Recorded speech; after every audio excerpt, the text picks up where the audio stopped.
Siyanamkela Avalanche of Grace kaMalamdi uthenjiwe molweni. SikuYeremiya 47 namhlanje. Kukho ilizwi lesiprofethi phaya eliya kumaFilistiya. Uba siyakhumbula izolo ibelilizwi lesiprofethi siya kumayiphutha. Isiprofethi yinto ezawubehlela. Yehova bekhuphe ilizwi ethumelela uprofethi uYeremiya ubambe ubaxelele khona into enjena nenje ezakwehla. Namhlanje iyaphi? KumaFilistiya, iintshaba zamaSirayeli kaloku ezo esezaziyo kwakudala. Iintshaba zabantwana bakaThixo ziyehlale ziyazi loo nto, into yokuba njena ngenye imini is a God of vengeance. He will avenge. I'm encouraging you, siyakhuthazana abantu bangakhawulezi babuyele emva babheke emayiphutha. Ungayi eyiphutha uYehova wakusindisa khona. Athumele uYesu ukuthi makakukhuphe eyiphutha uphinde ubuyele eyiphutha.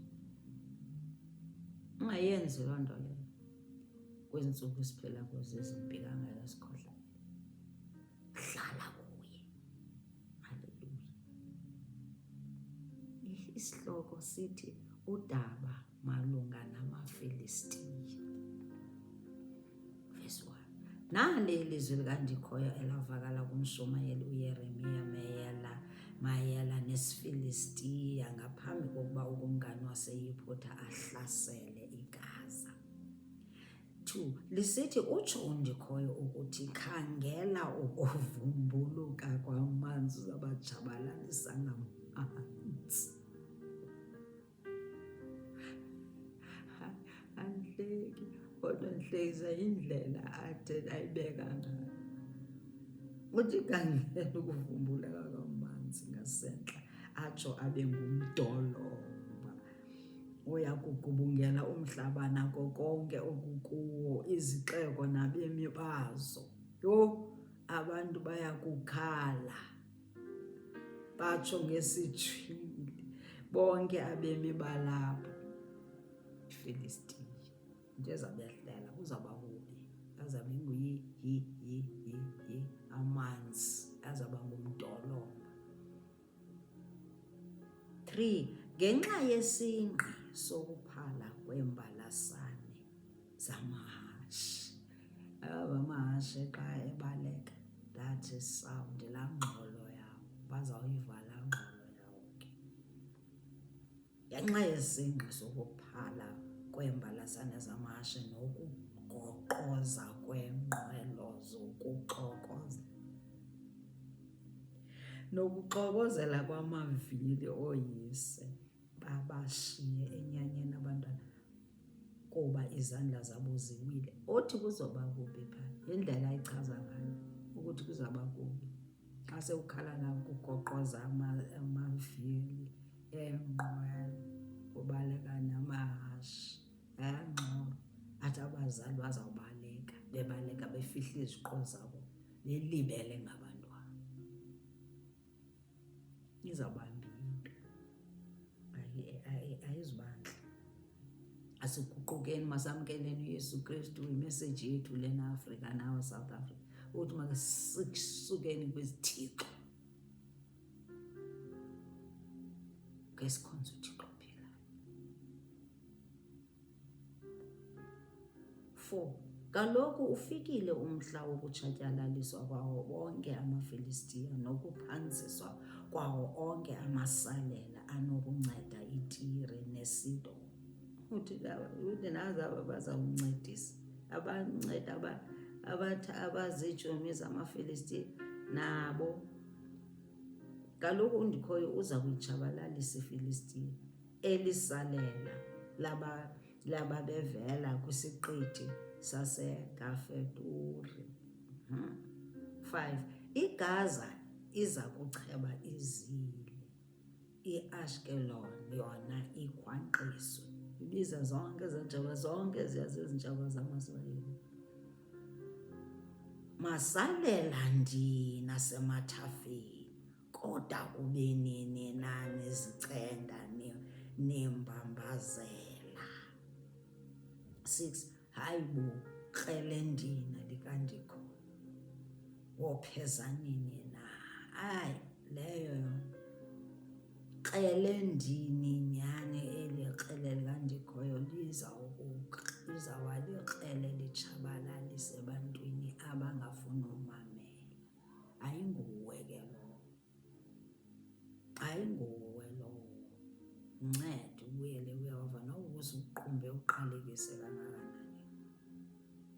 Uthi 6 hayi bo krelendini likandikhoyo wophezanini na rhoqa ubuyele esingxotyeni uphumle uzole.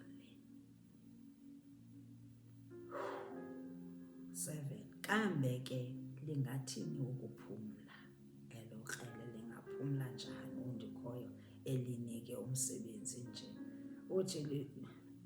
Uthi elaa krele ulinike umsebenzi soze liphumle ngakhange atshabalalise iintshaba zakhe. U-Ashkelon nakumathafa angaselwandle kaloku amaFilistini uthe maliye kutyakatya apho krele likayehova. Uzawubatshabalalisa ngamanzi eli krele azawulisebenzisa kule kempu. Into ethetha ntoni kumna eyokuba uyehova nguye umlawuli wezulu nomhlaba, nguye olawulayo yonke into ilawula kuyo, ayikho futhi into angayaziyo. Singafane sizikhohlise, ayikho angayaziyo, wazi konke esijongene nako. Ungabozi ukhathazeka uyicinge fanele uba hayi uyehova akakukhathalela. Ukukhathalela ethu come nice wethu, ayikho into yakho angayaziyo, yakho angayaziyo. Apha engqondweni zethu makuhlale kuhleli ukuthi njena ilizwe lelakhe nako konke okungaphakathi kulo, ngoba la maFilistini ebesho nje ukuthi hayi akazosenza nto, kanti ubajongile abatshabalalisa. Qale ngamaYiputa uya kumaFilistiya, khona abanye azawulandela. It's a wake up call ukuthi masilumke, asilumke, asilumke, ngoba ngoku kuza a sharp sword of the Lord kumaFilistiya and akuzuba mnandi. Kodwa ke into enkulu ekufuneka sijonge kuyo eyokokuba uthembekile uyehova, uthembekile. Masive phayana ukuthi uthini na amaHebhere 4. UmaHebhere 4 siqale phaya kuverse 12.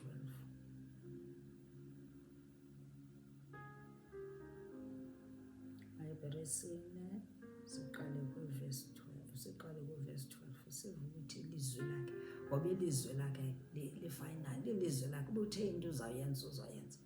Xa singamameli thina sazi ukuthi sesifake engxakini. Xa ethe mabakhonzene bayeke izithixo, he's a jealous God, siyamazi. Ilizwi lakhe ke ngoku elambelana nayo yonke le yokuba singacingi fanuba njena thina xa sisenza izinto ebantwini sesivisa ubuhlungu abantu sicinga fanuba hayi akazi uzawudiyelana zintshaba zabantwana bakhe to come nice. AbaseHebhere 4 verse 12 siqale kuverse 12 sive phaya imessage of the Lord ukuthi uthi khona ndayithethayo uthi ilizwi lelakhe lelakhe alijike. Uthi ilizwi likaThixo, utsho Hebrews 4 verse 12, ilizwi likaThixo alithethileyo ulithethile liyaphila. Funeka selebuyazi loo nto, liyaphila, liyasebenza futhi libukhali ngaphezu kwamakrele elibazwe macala. Lihlabanisela liye kuthi xhoxho embindini phakathi komzimba nomphefumlo. Lizwi lakhe ekufuneka silihloniphe, silazi. We should value God's word. Into ayithethileyo uyithethile phakathi komzimba nomphefumlo nasekudibaneni kwamathambo nomongo. Liyazihluza lizicalucalula iingcamango neminqweno yabantu. Ilizwi eli kufanele ulisebenzise kakhulu. Ungathi uma kusithiwa hey jonga ilizwi uyimokhe, mockers of God, mockers of the word. Nje ilizwi elithi is God speaking. Ilizwi nali liyachaza ukuthi liyahlaba, liyaphila, liyanamandla. Kufanele ulisebenzise kwiintshaba zakho, ungaboliyeka, ungaboliyeka. Verse 13 uthi akukho nto ifihlakeleyo kuye. La maFilistiya izinto bekhonza abathixo nala mayiphu bakhonza, nathi South Africa, nathi Afrika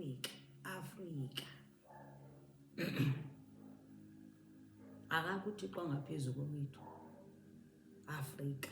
Ake sibuyeleni kuye uthixo. Asikuze wasithumelela uYesu unyana wakhe kuphela kwamzeleyo.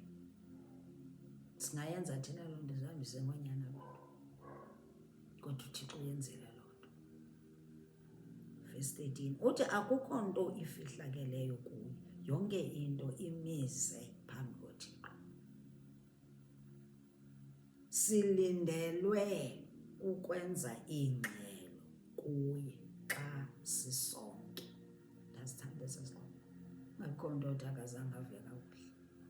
Icacise kahle ukuthi silindelwe intoni? Silindelwe ukwenza ntoni? Ingxelo kuye xa sisonke. Into ethetha ntoni loo nto? Masibuye ngeneno, buya ngeneno.